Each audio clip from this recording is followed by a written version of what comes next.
চৌঠা অক্টোবর তাদের দুজনের প্রথম দেখা হলো। তখন বিকেল ঘনিয়ে আসছে, বাতাসে শীতের আমেজ। 10ই অক্টোবর তাদের দীর্ঘক্ষণ কথা হলো টেলিফোনে। সেদিন ছেলেটি নতুন কেনা টবে গোলাপের চারা লাগালো। 30শে অক্টোবর রেস্টুরেন্টের নিরালা কেবিনে ছেলেটি বলল, তোমাকে আমি ভালোবাসি। মেয়েটি লজ্জায় মাথা নিচু করে টেবিলে আঁকিবুকি কাটল। 12ই ডিসেম্বর গোলাপ গাছে কুঁড়ি ধরল। মেয়েটি রেস্টুরেন্টে ছেলেটিকে জিজ্ঞাসা করল, কেন ভালোবাসো আমায়? আমি সুন্দরী তাই? তোমার চেয়েও সুন্দরী আছে কত। আমার বাবার প্রচুর অর্থ তাই? তোমার বাবার চেয়েও বড় লোক এখানে কম আছে? তাহলে ভালোবাসি ভালোবাসি, তার আবার কারণ হয় নাকি? মেয়েটি বাড়ি ফিরে বন্ধুদের সঙ্গে টেলিফোনে অনেক আলোচনা করলো। সবাই এক বাক্যে বুঝিয়ে দিল, ভালো যখন বাসে তখন একটা কিছু কারণ তো আছে বটেই, সেটা না বুঝে বেশি এগোস না। 3রা জানুয়ারি মেয়েটি বলল, আমার কাছে কি চাও? কই চাইনি তো কিছু। ভালোবাসো অথচ চাও না, তাহলে? না চাহিলে যারে পাওয়া যায়, তেয়া গিলে আসে হাতে। এ তো গান, শুধুই গান, তাছাড়া কি? কিছুই যদি না চাও তবে ভালোবাসো কেন? ভালোবাসি তাই ভালোবাসা দিতে চাই, চাইবো কেন? তুমি সত্যিই অদ্ভুত। 10ই ফেব্রুয়ারি দুজনের দেখা হলো মেট্রো স্টেশনে, পাতালে।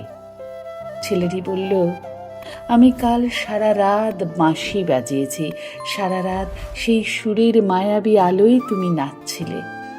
অসামান্য অনন্য সে নাচ। দেখ, কাল সারা রাত আমি ঘুমিয়েছি। আমি কিন্তু তোমার নাচই দেখে গেছি সারা রাত। তোমার বাঁশি একদিন শুনতে হবে। 12ই মার্চ ছেলেটি বাঁশি বাজালো, মেয়েটি শুনল। সময় থমকে রইল অনেকক্ষণ।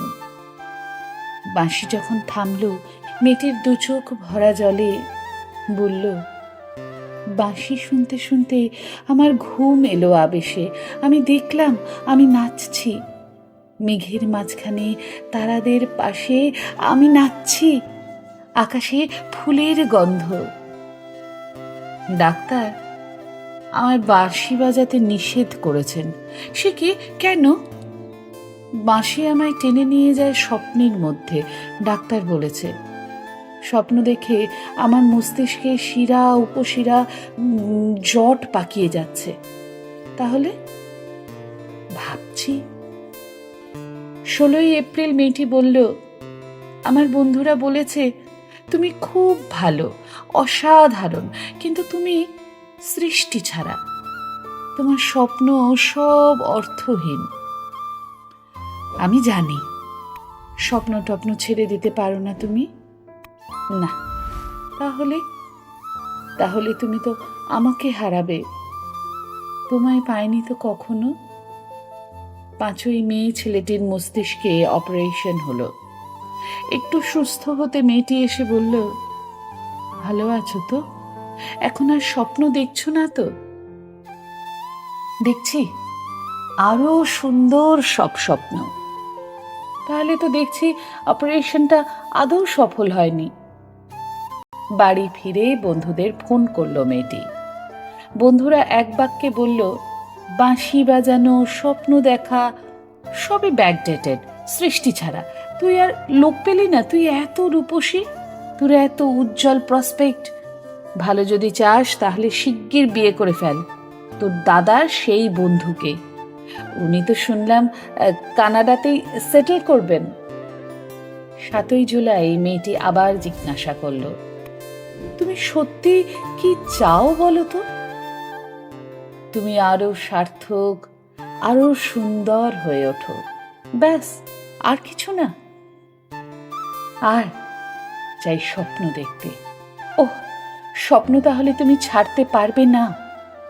না, তাহলে থাকো তুমি স্বপ্ন নিয়ে।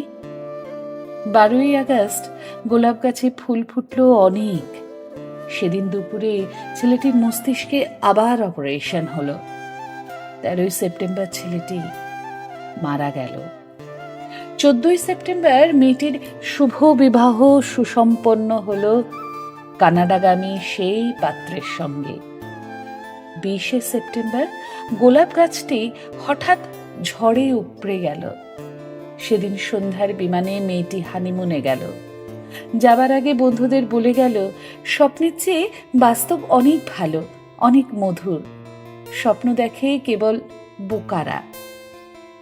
4 অক্টোবর ছেলেটির মা ঝরে পড়া গোলাপ গাছটিকে সযত্নে তুলে ফেলে দিলেন।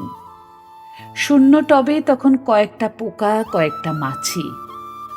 আমরা কেউ জানি না ওগুলো পোকা, মাছি নাকি ছেলেটির স্বপ্ন। আমরা ঠিক জানি না, আমরা কেউই ঠিক জানি না।